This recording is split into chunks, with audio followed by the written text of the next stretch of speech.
let's just take what you do.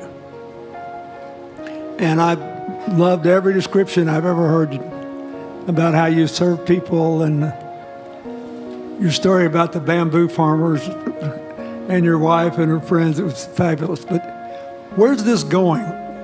What are you going to do? What are your plans to maximize the use that people in remote rural areas of China can make of their cell phones besides ordering your product? How are you going to get it? Are you going to get them in the banking system through cell phones? How? Well, we never know that we can grow so fast. In the past 5 months, we covered 4,500 villages. And these people, normally they using very traditional way. It took them like we went to a rural area. It took the farmers 2 hours to walk to the downtown in the middle of the town and buy things. But today, because the mobile phone, and we can deliver things to their home, to their village within 72 hours. I remember last week I read a very interesting news. This is amazing. There is a girl, she told me a story. She said her grandfather, 92 years old birthday, and for his life, he always wanted to try one Western style food. But he lived in the rural areas. There's no such restaurant food. So she said, I tried on the internet, book a restaurant dinner for Western food, delivered to that village. And they finally immediately find one restaurant. There are 3 guys.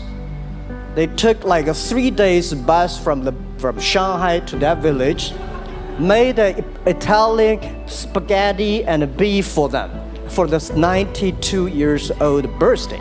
And whole village was excited. Everybody said, wow, we can order food, Western style food. So buying almost everything. And also we're helping, there are a lot of farmers, they plant a lot of apples, great apples. But 90% of the apples rotted because there's nobody buy them. They normally buy by track. If you sell the apples, they sell whole track. And using the traditional way, they can sell by whole basket of the apples. But now, because of the internet, they sell by one. Each apple they sell $1, or 1 RMB or 2 RMB for each. So the farmers see using internet, they can buy and sell using the mobile phone. That changed their lives. And I think it's exciting. And people need examples when they see, my neighbor made money through online for selling things. My neighbor buy much interesting things online.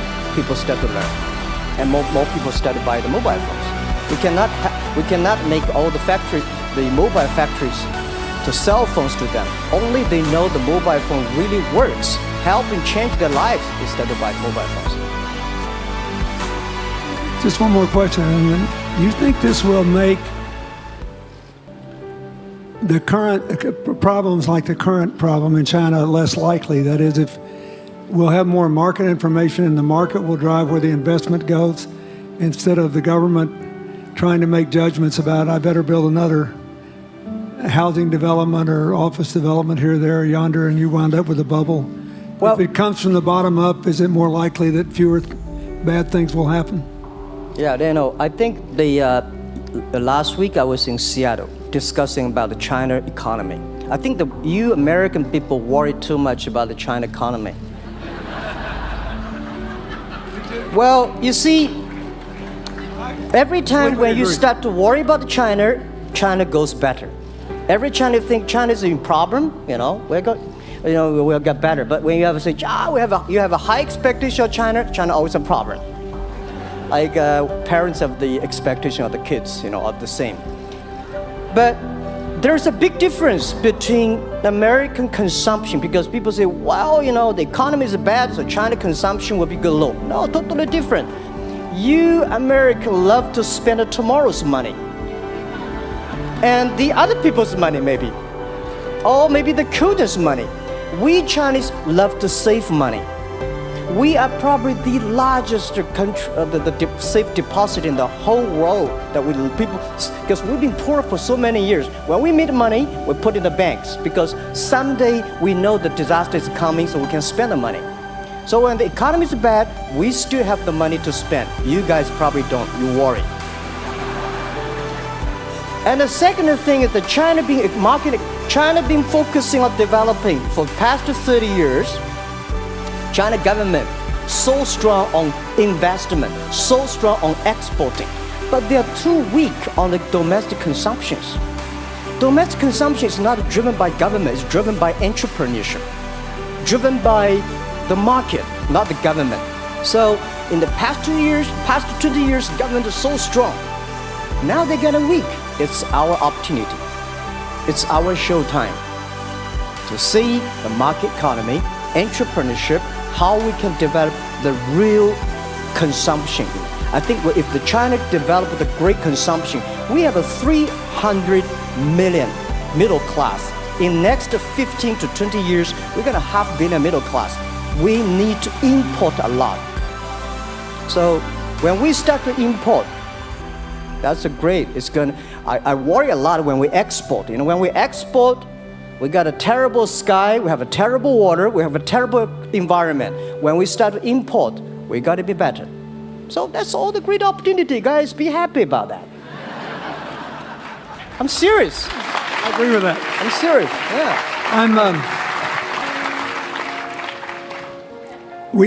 Worry about yourself. Don't worry about the others.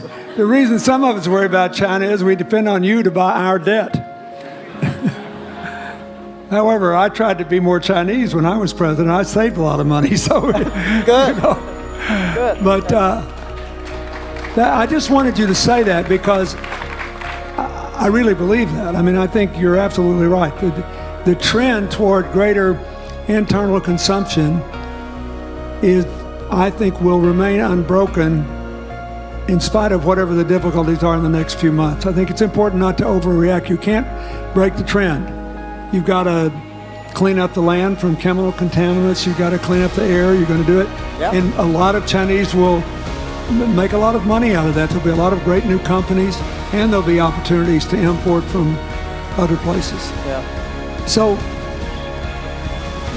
can you discuss your theory of what you're doing and other things in terms of whether it advances equal opportunity and social solidarity? Tell them what you think is going to happen. And what other kinds of, when your opening remarks, you just said technology is going to be active in this way in other areas of the economy. What do you think the next big opportunities are? But first, tell them just in 2 sentences what you're doing, because Jack and I know, and we haven't been clear enough. Explain it, and explain how you think that advances social solidarity and equality of opportunity. Our work is in the belief that access to health information is a basic human right, and that lab information, particularly because lab data drives 70% of clinical decisions, needs to be accessible to people before they're sick. So if you look at the word diagnose in the dictionary today, it says to determine the presence of disease from symptoms, which means by definition, we're determining that people are sick once a disease has already progressed. And our work is in being able to make lab testing accessible to people in time for therapy to be effective. And to do that in a way in which every person, irrespective of their insurance status, irrespective of where they live, can afford the ability to get a test done. So that means, in our case, we've invested the last